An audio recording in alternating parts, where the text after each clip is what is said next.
When Benjamin Franklin exited the Constitutional Convention, he was asked by a woman, "Sir, what have you given us?" His immediate response was, "A republic, ma'am, if you can keep it." Yet most Americans today have been persuaded that our nation's governmental system is a democracy and not a republic. The difference between these two is essential in understanding Americanism and the American system. Before we discuss political systems, however, it's helpful to address the confusion that has been spread about the political spectrum. Many have been led to believe that the political spectrum places groups such as communists on the far left, fascists or dictators on the far right, and political moderates or centrists in the middle. However, a more accurate political spectrum will show government having zero power on the far right to having 100% power on the far left. At the extreme right, there is no government. The extreme left features total government under such labels as communism, socialism, Nazism, fascism, princes, potentates, dictators, kings, any form of total government. Those who claim that Nazis and fascists are right-wing never define their terms. This amounts to spreading confusion. Toward the middle of the political spectrum can be found the type of government limited to its proper role of protecting the rights of the people. That's where the Constitution of the United States is. Those who advocate such a form of government are really constitutional moderates. So let's analyze the basic forms of government. They are monarchy or dictatorship ruled by one, oligarchy ruled by a few, democracy ruled by a majority, republic ruled by law, and anarchy, which is ruled by no one. In discussing these five, we'll see that they can be narrowed down to even fewer. Looking first at monarchy or dictatorship, this form of government doesn't really exist in the practical sense. It's always a group that puts one of its members up front. A king has his council of nobles or earls, and every dictator has his bureaucrats or commissars, the men behind the scenes. This isn't ruled by one, even though one person may be the visible leader. It's ruled by a group. So let's eliminate monarchy, dictatorship, because it never truly exists. Oligarchy, which is ruled by a group, is the most common form of government in all history. And it is the most common form of government today. Most of the nations of the world are ruled by a powerful few, and therefore oligarchy remains. At the other end, we find anarchy, which means without government. Some people have looked over history and found that many of its worst crimes were committed by governments, so they decided that having no government might be a good idea.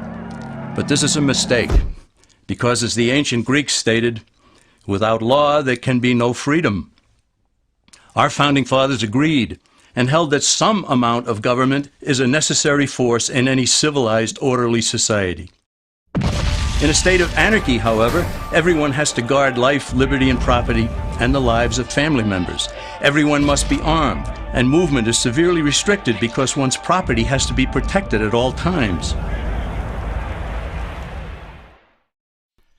Civilized people have always hired someone to do the guarding, a sheriff, a police force, or some branch of government. Once law enforcement was in place, the people were freer.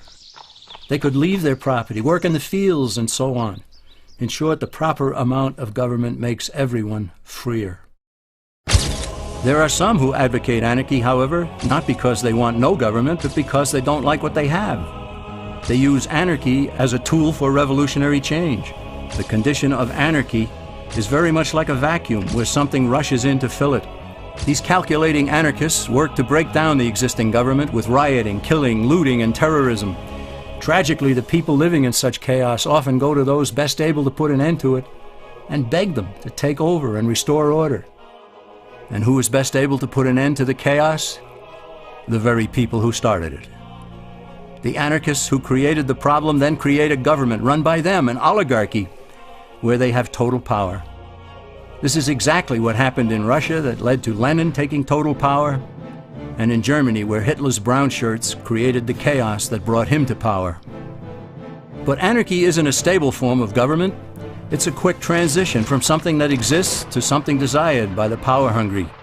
It's a temporary condition, and because it isn't permanent, we eliminate it as well. The word democracy comes from two Greek words, demos, meaning people, and kratein, meaning to rule. Democracy, therefore, means the rule of the people, majority rule. This, of course, sounds good, but suppose the majority decides to take away one's home, or business, or children. Obviously, there has to be a limit.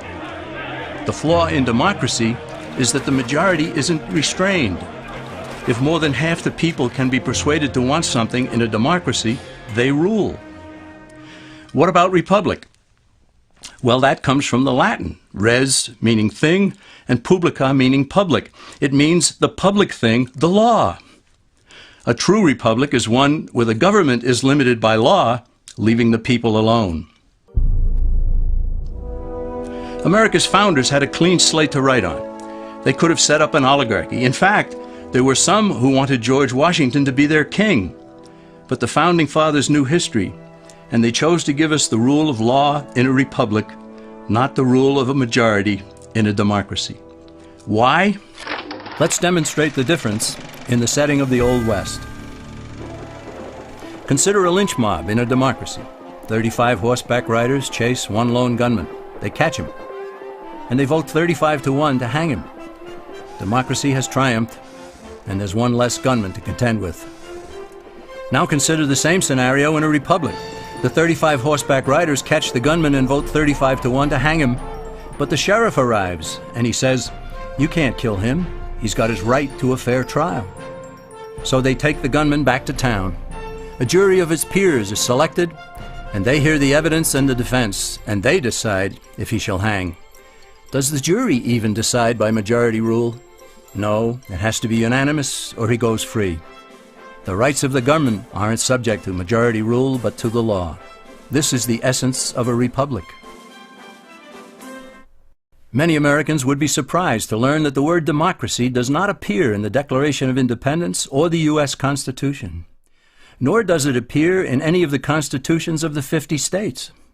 The founders did everything they could to keep us from having a democracy.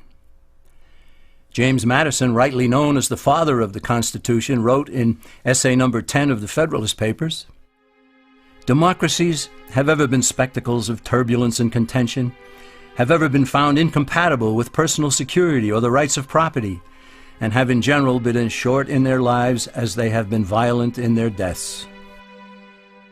Alexander Hamilton agreed, and he stated, "We are a republican government. Real liberty is never found in despotism or in the extremes of democracy." Samuel Adams, a signer of the Declaration of Independence, stated, "Democracy never lasts long. It soon wastes, exhausts, and murders itself." The founders had good reason to look upon democracy with contempt because they knew that the democracies in the early Greek city-states produced some of the wildest excesses of government imaginable. In every case, they ended up with mob rule, then anarchy, and finally tyranny under an oligarchy. During that period in Greece, there was a man named Solon who urged creation of a fixed body of law not subject to majority whims. But where the Greeks never adopted Solon's wise counsel, the Romans did. Based on what they knew of Solon's laws, they created the 12 tables of the Roman law and, in effect, built a republic that limited government power and left the people alone. Since government was limited, the people were free to produce, with the understanding that they could keep the fruits of their labor. In time, Rome became wealthy and the envy of the world. In the midst of plenty, however, the Roman people forgot what freedom entailed. They forgot that the essence of freedom is the proper limitation of government. When government power grows, people freedom recedes. Once the Romans dropped their guard, power-seeking politicians began to exceed the powers granted them in the Roman Constitution. Some learned that they could elect politicians who would use government power to take property from some and give it to others. Agriculture subsidies were introduced, followed by housing and welfare programs. Inevitably, taxes rose and controls over the private sector were imposed. Soon, a number of Rome's producers could no longer make ends meet, and they went on the dole. Productivity declined, shortages developed, and mobs began roaming the streets, demanding bread and circuses from the government. Many were induced to trade freedom for security. Eventually, the whole system came crashing down. They went from a republic to a democracy, and ended up with an oligarchy under a progression of the Caesars.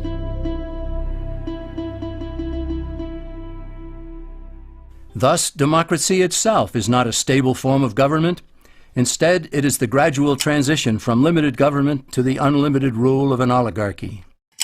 Knowing this, we as Americans are ultimately left with only two choices.